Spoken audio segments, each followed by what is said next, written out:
Em nome do Pai, e do Filho, e do Espírito Santo. Amém. Naquele tempo, Jesus disse a seus discípulos: Eu sou a videira verdadeira, e meu Pai é o agricultor. Todo ramo que em mim não dá fruto, ele o corta. E todo ramo que dá fruto, ele o limpa, para que dê mais fruto ainda.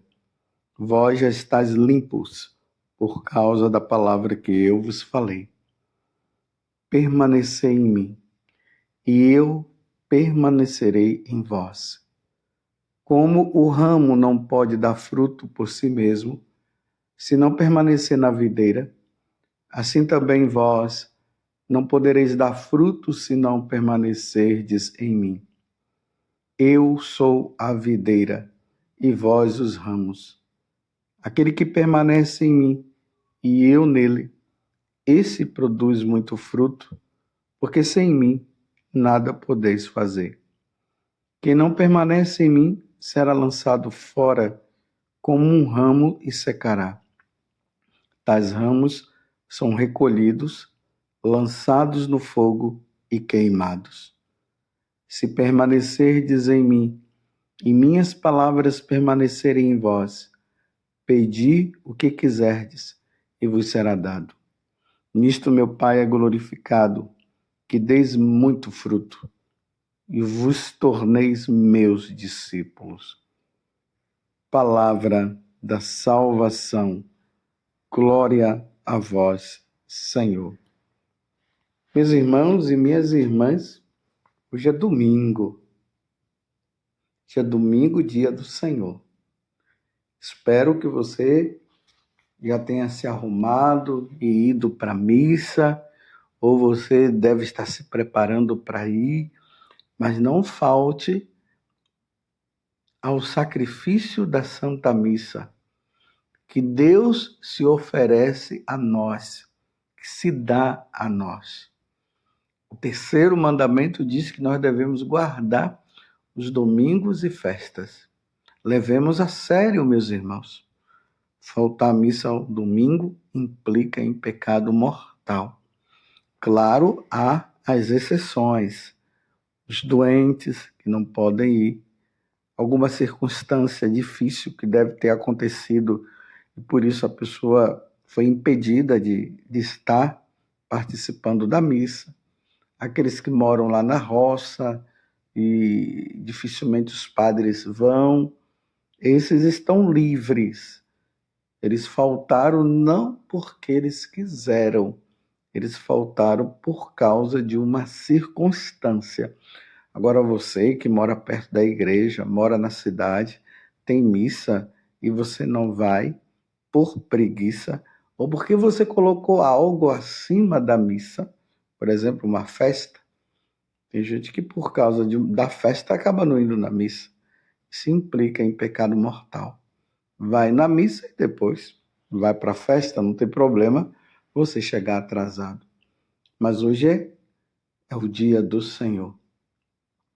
E o evangelho que eu acabei de proclamar está em João 15, do versículo 1 até o 8. E agora Jesus vem nos dar um grande ensinamento. O convite que ele nos dá é que nós devemos permanecer nele para dar frutos. Quem não permanece nele não vai dar frutos. E aí ele conta essa parábola da videira que nós acabamos de ouvir. E ele diz: Eu sou a videira e vós os ramos. Aquele que permanece em mim e eu nele, esse produz muito fruto, porque sem mim não podeis fazer nada. E esta é uma grande verdade, meus irmãos. Sem Jesus, não conseguiremos viver as virtudes. Sem Jesus, nós não conseguiremos nos livrar do pecado. Sem Jesus, nós jamais seremos santos. Então, a necessidade de nós buscarmos o Senhor. Jesus está dizendo aqui também que quem não permanece nele será lançado fora como um ramo e secará. E tais ramos são recolhidos e lançados no fogo e queimados. Aqueles que não procuram Jesus, aqueles que não permanecem em Jesus, aqueles que não creem em Jesus, os ateus, os materialistas, aqueles que já declararam que não querem saber do Senhor, esses serão lançados fora. E depois de ser lançados fora, serão queimados. Aqui Jesus está fazendo uma alusão ao fogo eterno, à condenação eterna. Ele está falando do inferno. Aquele que não se submete a nosso Senhor. Aquele que não procura viver como Jesus viveu. Aqueles que não procuram viver os ensinamentos do Senhor serão lançados fora. Meu Deus! Você tem medo disso? Você já pensou? Depois de você estar passado a vida neste mundo, e aí passa para a vida eterna para viver a verdadeira felicidade. E chegando lá, Jesus vai dizer: eu não te conheço, afastáveis de mim, e ide para o fogo eterno, e ali viver no inferno para sempre, sabendo que nunca mais sairá de lá, porque passou a vida aqui neste mundo sem querer saber de Jesus, sem lutar contra o pecado. Imagina a pessoa passar a vida toda sem ir na missa, sem a confissão, cometendo pecados em cima de pecados, aí depois passa para o outro lado e aí se depara com a verdade que não quis ser acolhida, que é nosso Senhor, e aí sofrer eternamente, enquanto poderia ter aproveitado esse tempo para viver com Deus, para estar com Deus, para conhecer o Senhor, para produzir frutos de vida eterna. E não quis. E deixou tudo para trás. Meus irmãos, como é difícil quando nós, sacerdotes, nos deparamos com pessoas que não tinham uma vida em Deus, que não queria saber de Deus, e aí nós recebemos a notícia que aquela pessoa morreu. Claro, eu sei que você vai dizer assim, nós não podemos julgar, mas não é uma questão de julgamento, é uma questão de evidência. Aquela pessoa não quis aproveitar a vida. Claro, nós iremos rezar como bons cristãos, não vamos deixar de rezar por essas almas, mas fica aquela dúvida: será que ela se salvou mesmo? Mas ela não permanecia em Deus, não queria saber de Deus. E às vezes a gente fica justificando na nossa mente, dizendo: mas no último momento ela deve ter se arrependido. Mas Deus é misericordioso. Nós vamos justificando essas coisas. É até bom, meus irmãos, para nós não ficarmos doidos aqui e entristecidos. É até bom nós pensarmos assim: sim, ele se salvou apesar de tudo. É até bom para nós. Mas é triste, meus irmãos, saber que do outro lado não foi isso que aconteceu.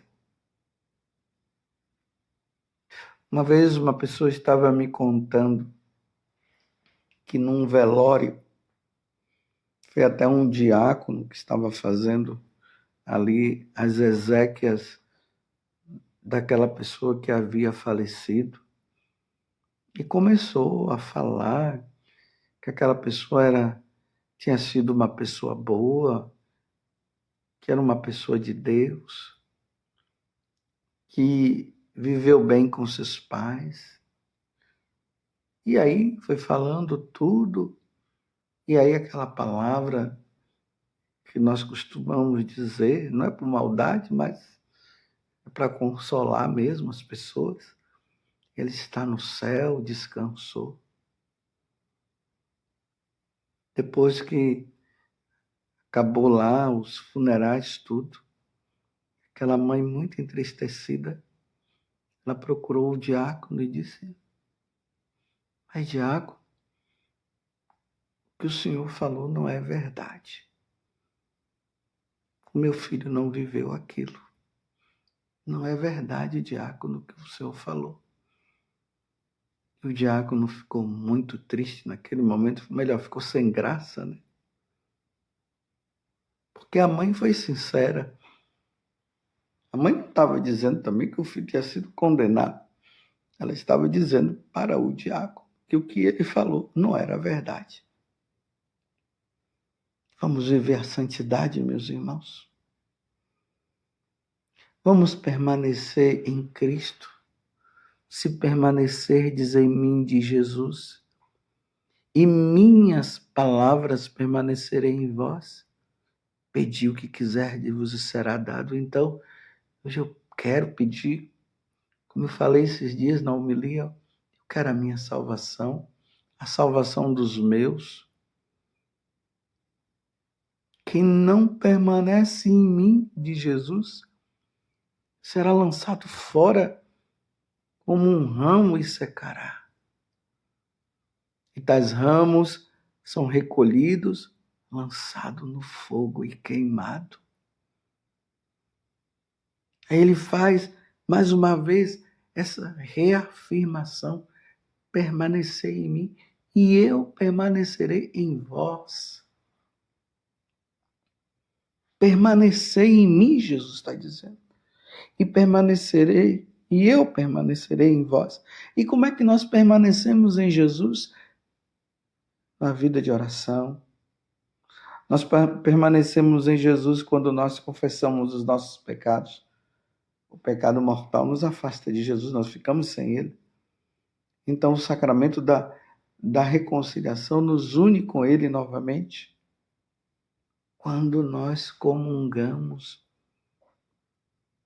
aquele que come da minha carne e bebe do meu sangue permanece em mim e eu nele.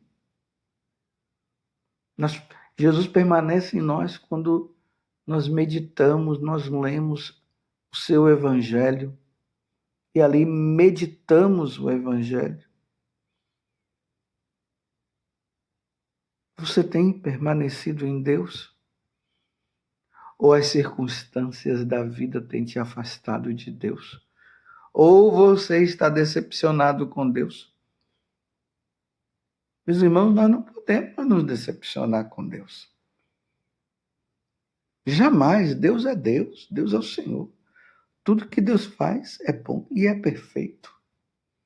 Tem pessoas que às vezes não entendem o que ela está vivendo e o que Deus vai tirar do que ela está vivendo e começa a murmurar, começa a brigar com Deus e começa a dizer: eu não quero saber de Deus, eu não vou viver. Meu Deus, nós só temos perder, nós só temos de uma circunstância dessa. Nós só vamos perder e vamos perder Deus. Perder Deus é a pior coisa que pode existir na face da terra.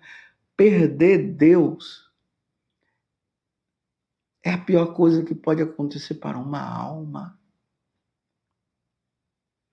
Permaneçamos no Senhor. Mas diante deste evangelho, se pergunte: O que é que tem levado, ou que situação você está vivendo, que Deus não permanece em você? É o adultério? É o roubo? É o sexo desregrado?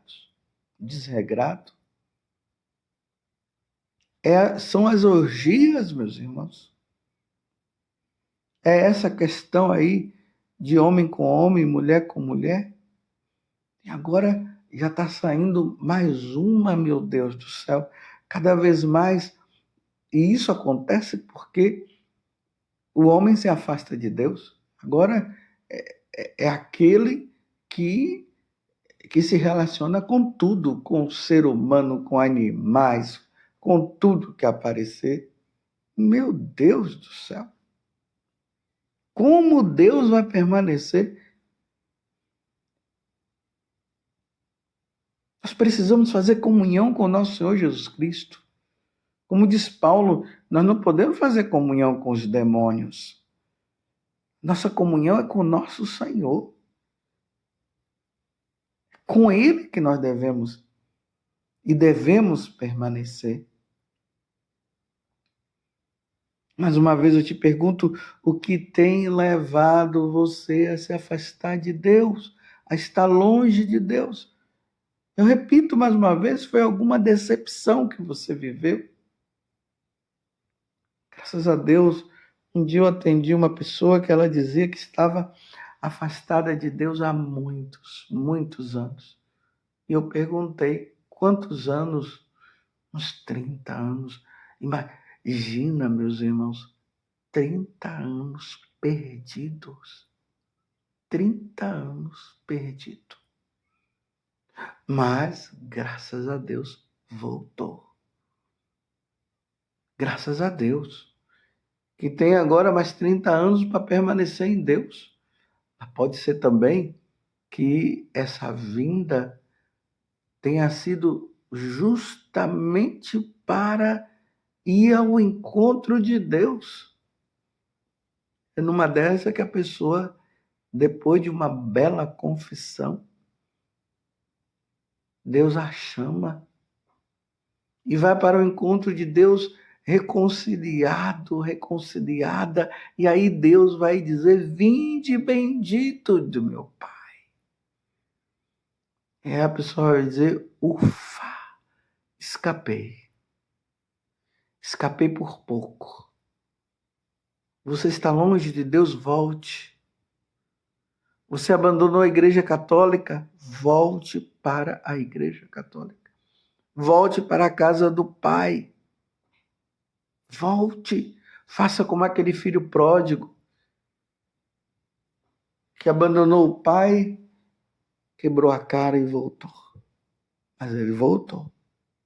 Quebrou a cara, sim, mas voltou. E o pai o recebeu, o acolheu com muita alegria. Ninguém vai dar fruto sem Jesus. Ele é o caminho, a verdade e a vida. É preciso voltar para nosso Senhor. É preciso estar com o Senhor. E não tenha medo. Tem pessoas que estão com medo de buscar o sacerdote para se confessar e se reconciliar com Deus. Esse medo é o demônio que coloca, porque ele sabe que se você buscar o sacerdote e se confessar, a salvação vai entrar na tua vida. Então o que é que ele faz? Coloca medo. Não vai não, o sacerdote vai brigar com você e tudo. E ainda que o sacerdote brigasse, porque isso dificilmente iria acontecer, e ainda que acontecesse, o importante é que no final ele iria dizer: eu te absolvo, em nome do Pai, do Filho e do Espírito Santo. Como é bom, meus irmãos, ouvir essas palavras. Eu te absolvo em nome do Pai e do Filho e do Espírito Santo. E aí acontece o retorno, e aí agora a pessoa permanece com Deus, Deus permanece com ela, aí ela vai dar frutos de santidade, e depois de dar fruto de santidade, quando for o encontro do Senhor, permanecerá no céu para sempre, porque nós fomos chamados para o céu e habitar junto com a Santíssima Trindade. Ó Virgem Santíssima, não permitais que eu viva nem morra em pecado mortal. Em pecado mortal eu não hei de morrer, porque a Virgem Santíssima há de me valer. Valei-me, Virgem Santíssima. Louvado seja nosso Senhor Jesus Cristo, para sempre seja louvado, e a sua mãe, Maria Santíssima. Desça sobre você a bênção de Deus Todo-Poderoso, Pai, Filho e Espírito Santo. Amém.